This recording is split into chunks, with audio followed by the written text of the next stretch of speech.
Hai, Assalamualaikum. Salam sejahtera semua. Apa khabar? Berharap korang dalam keadaan sihat dan bahagia selamanya. Okey, bertemu kita lagi di dalam channel Abdul Hafiz ataupun Bedul punya ni. Okey, untuk kali ini, video kali ini, Bedul nak sharekan dengan korang ataupun kongsikan dengan korang fungsi-fungsi emas. Sebab apa ramai orang yang menyimpan emas tapi dia tak tahu bagaimana nak fungsikan apa fungsi emas ni. So, kali ini Bedul nak sharekan dengan korang apa itu fungsi قلب كريستال الشنطة مليون مشتاق برمليون. Kawan korang betul dah menyimpan emas sejak daripada Oktober 2014 dan mula meniaga emas sejak bulan tahun 2015. So sepanjang 5-6 tahun 7 tahun ni banyak pengalaman yang Bedul dah dapat daripada emas. InsyaAllah banyak lah. Okay, Bedul nak ceritakan dulu pengalaman Bedul dengan emas ni. Yang pertama adalah bila pertama kali Bedul masuk wan disebabkan jatuh pada bumbung. So dengan emas ni lah Bedul beli alat untuk support belakang, supposedly simen badan, tapi Bedul tak nak. Dan doktor suggest untuk belikan satu alat ni untuk support belakang menggantikan simen badan. So benda ni dalam 1,200, 1,300 macam tu. So time tu Bedul tak ada duit. So apa yang Bedul buat?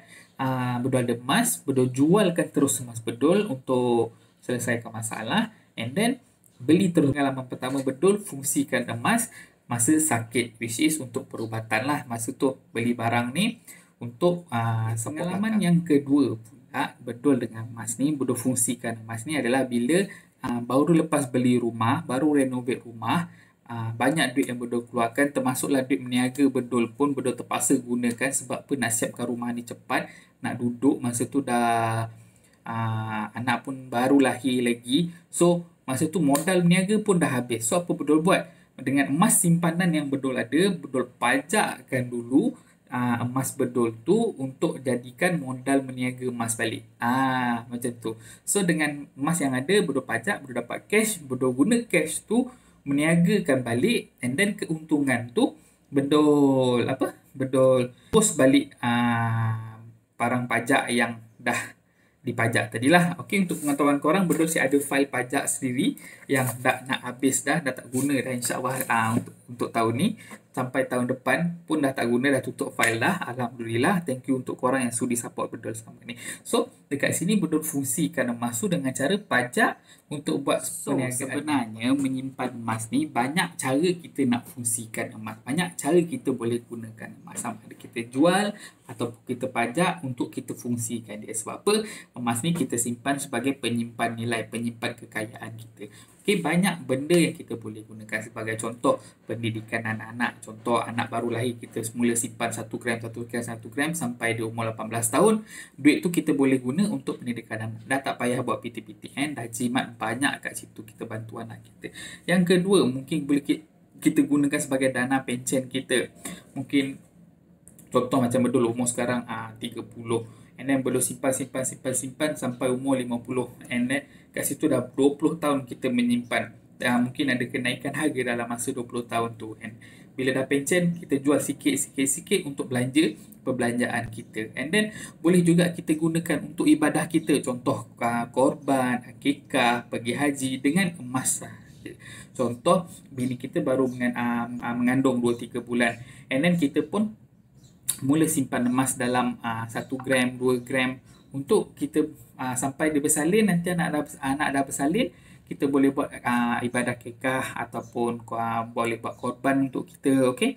And then untuk pergi haji, contoh pergi haji. Okay, contoh pergi haji dalam katalah total semua langsam 20,000. 20,000 kita simpan 10 dengan istiqamah. Dalam masa 5-6 tahun kita dah boleh pergi haji.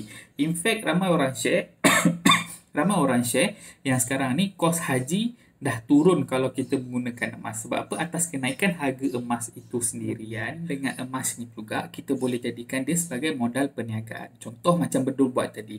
Okay, bedul ada emas and then bedul pajak emas tu dengan duit yang kita dapat ni, kita pergi buat niaga dan keuntungan daripada perniagaan tu kita tebus balik emas ni.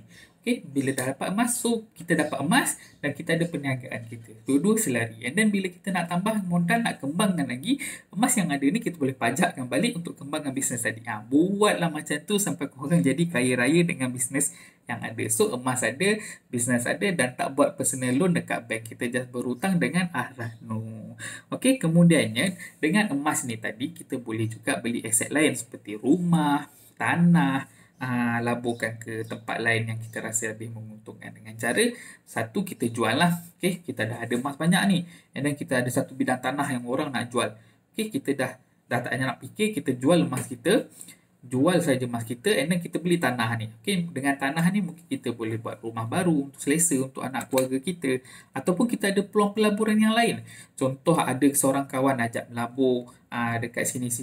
Okay, kita dah kaji, kita dah tengok apa semua dia boleh menguntungkan dan lebih menguntungkan daripada emas. So, kita buat apa? Kita boleh pajak emas kita tadi.